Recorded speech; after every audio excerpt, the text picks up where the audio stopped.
CPI data is going to be released. There's going to be a lot of volatility on Friday morning. So for Californians, it's going to be about 4:30 a.m. where market's going to start getting hot.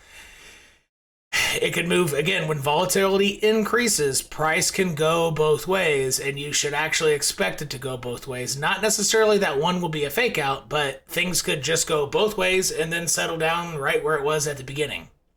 Therefore, if you're trying to actively trade this stuff during those moments, it's going to be wise to take profits quickly is kind of the idea there. But expect a lot of volatility and don't assume continuation to one side or the other. And it could be just more circus show, similar to how Bitcoin's been moving this week, which is it's been unprecedented price action. And tomorrow it could continue the show, and literally the dust could settle with it moving sideways. So let's take a look at the charts in both traditional markets and Bitcoin to see what we can expect. Let's get it.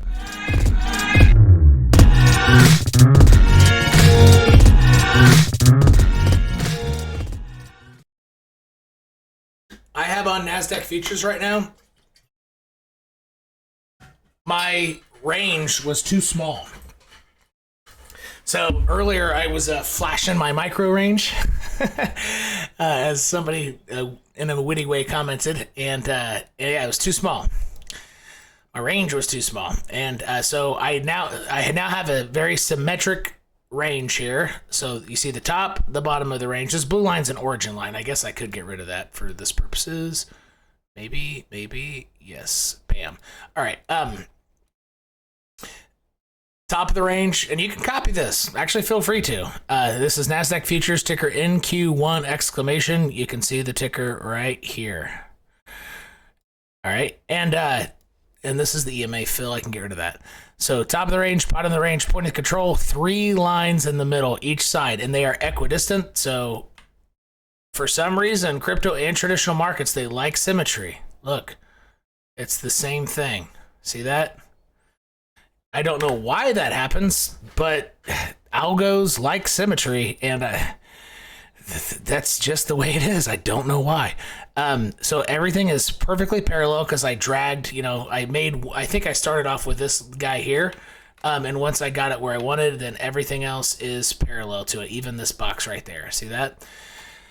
And if you wanted to copy that, that's the way to do it. You can't do it early on a phone, so don't try it. But once you do it on a computer, it'll go to your phone once you upload it, and you just drag stuff so it's perfectly parallel. And this box here is you can't see the left-hand side of my chart. Now you can. So where the ruler is, I think is it 3 up or 2 up? It's so 1, 2 up. It is 3 up. No. Damn it. Wait, it looks like this. Let's see, where was it? Well, I thought it was 3 up. Maybe I'm just being stupid now. Huh. I don't see it. I have it saved. Okay, that means I have a star next to it. Hold on. Date and range, bars pattern. Well, son of a gun. I actually don't see it anymore. But if you find it somewhere, it looks like this one right here. Wherever it is over here, and you star it, it'll go to this little bar. And the way I do it is I run it over this line so I know it's parallel, drag it. I don't care about how wide it is necessarily. Then I put it in the middle, and then I redo the size. That's how I do that. So if you wanted to try doing that, it could be pretty helpful for you. So what we have going on here is that the top of the range was made, and Bitcoin follows this chart pretty nicely, right? So the top of the range was formed before you knew that this was going to be the range, right? But from here to here, the range was set, okay?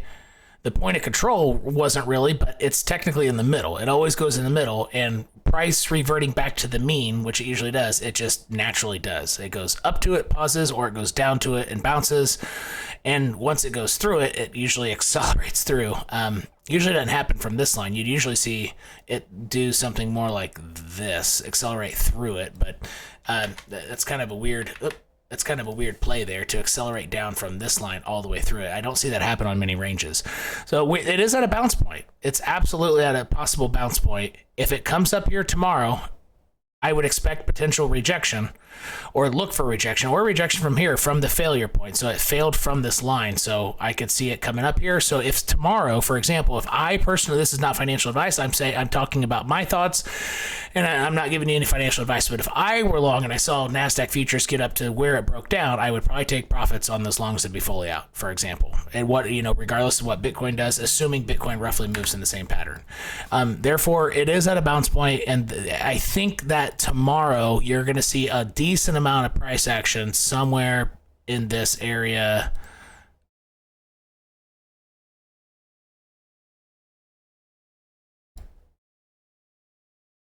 Like that. I think a lot of the volatility is going to happen there, and it's going to be similar on Bitcoin. See that? And again, I am recording this snippet, so if you wanted to go just to the Bitcoin version of this after, as I'm recording and pause it and make your own lines and stuff, definitely feel free to do that. And go to Bitcoin here. I have a similar range, and look, do you think it's coincidence that it also is one of those trading channels with three lines between it? Nope. Because Bitcoin, now, did it make the range the same way? No, it did not. But Bitcoin has not touched the bottom of its range yet. This wick down essentially was the point of control, oddly enough. So it's kind of a funky range here, but that's what I got, because it's the same. So Bitcoin is at the same point that NASDAQ futures are. Do you see that?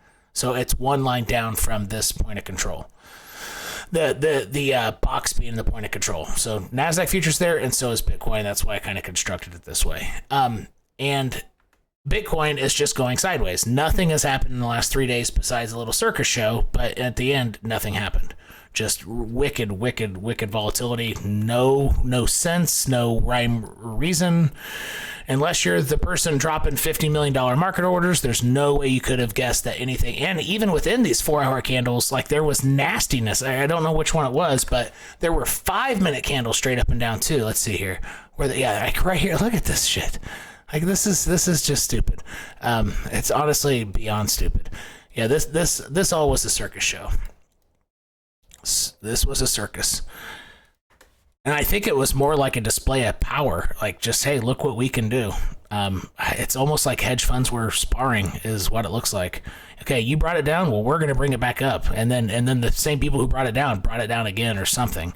And here in the middle, they were both putting the orders at the same time. Like, I swear, if you could see whale orders, you'd be able to see long shorts right here. And this is only 10 minutes. These are 5-minute candles. Look. I'm almost, I wouldn't say almost certain, but I feel that it's a highly probable scenario that this is literally just people, essentially like a fight, people like sizing each other up, but it's almost like it's hedge funds. All right, so tomorrow,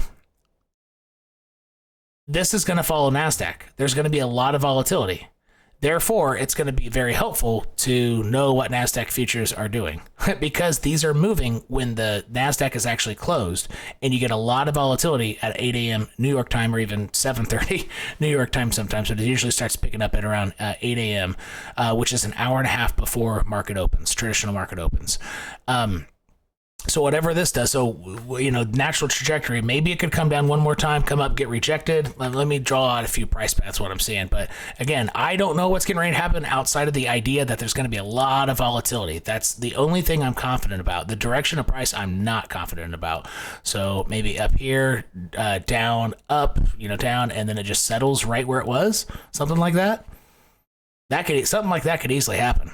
And it could do it on Bitcoin too, which is what it just did. It was a circus show, and then it ended right where it started, like literally right in the middle of all that circus. That's where the dust settled. It literally could happen again. Therefore, tomorrow, let me make my Facebook. I don't know if tomorrow's that day where you can enter things, like whether it's spot trade or futures, and just think like, oh, this is a macro move. I'll be able to keep open for a week, or a month or 6 months, as if it were the beginning of a bull market or the beginning of capitulation. I don't think that's going to be the case. I think it's going to be heavily volatile, then it's going to sort itself out somewhere close to the middle. That would be my guess. And the last time I guessed sideways, I made that video on May 14th, 2 days after the big drop of May 12th was when Bitcoin went down to like 26K. I mentioned it's going to move sideways for 30 days, and it has so far. So I'm kind of guessing volatility, then sideways tomorrow. We'll see if that plays out, but that is kind of my firm guess.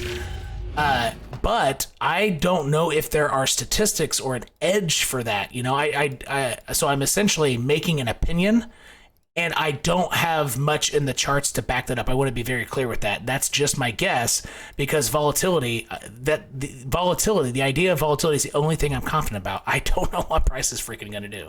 And I don't think anybody does unless you're an insider who has connections with the Fed and big trading desks with tens and tens, if not $100+ million.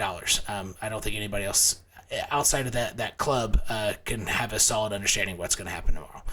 So you need to be prepared for everything, but what I'm preparing for specifically is volatility both ways, and that's all that I'm prepared for. So any trade that I get that I'm getting into, I'm taking profits quickly, and it'll probably be as it hits one of these lines. Probably a couple lines up from where I enter, take profits. I won't necessarily swing the other way, but I'll see what's happening and then be in and out very quickly. And that's how I'm prepared. So sometimes the idea of I don't know, the only thing I do know is volatility, that is valuable in and of itself, even though it's directionless. Because it means if you are hitting the right direction, that just means you take profits quickly. And that's very valuable. Because it's the difference between being $1,000 up on a trade and then it comes right back down to your entry. And even though you didn't lose anything of your original money, you could have, you didn't take your $1,000 when you should have. Right? It could be $1,000 lesson to take profits quickly. So it's very valuable to guess sideways, right? Volatile, but sideways volatile. Am I making sense there? And that's what I got for Bitcoin leading up to the CPI release. That's going to happen 8:30 a.m. New York time, 5:30 a.m. California time. But the volatility will pick up because insiders will start dumping or pumping probably the wrong way first. So if you see it pumping one way, it's getting ready to go the other way right around like 8:30 to 9. It's going to go right the other way. And then it could go straight back up to where it was or straight back down to where it was. So if it goes down first early in the morning around 7:30, it's getting ready to go right back up, and it'll probably go down again. But if it goes up first, it'll probably then slam down and then go right back up. Something like that. That's kind of what I'm thinking for tomorrow. And yeah, so be very, very prepared. But for altcoins, like for investor people, I don't think this volatility is going to be a great, this is more for traders to make money or to get their butts kicked like I did back here. Because I didn't expect the volatility to necessarily. Well, I did make a video saying it can go both ways, and it actually did. And I still got my butt kicked. But this time, I'm not going to get my butt kicked. I would take my profits very, very quickly, be in and out, and because I messed it up back here personally. And I think, according to the few people who I follow who trade, they made some videos mentioning that they got their butt kicked as well. This really messed up a lot of people, which was the whole point of it, I guess. And yeah, that's what we got for Bitcoin. Bunch of chop tomorrow. Very volatile. There is money to be made, but you got to grab your money very quickly and try to use these lines. So I gave you, so you can pause the video, or once I upload the recording and make these lines both for Bitcoin and NASDAQ. Another very important chart is SPX, or the SPX futures, which is this ticker here, ES1. I don't have the range set on this, but it's essentially the same range. Here I only have it as 2 lines. Because SPX has not been as bearish as from a daily update. Sorry, I left my stuff on here. So it's essentially the same type of stuff, but this one's a little farther down. Technically, it's but I would either use ES1, so E mini futures, or I would lean heavily on NQ1. Which is kind of what I do in my community. We lean heavily on this. Chart, and yeah, and if one thing that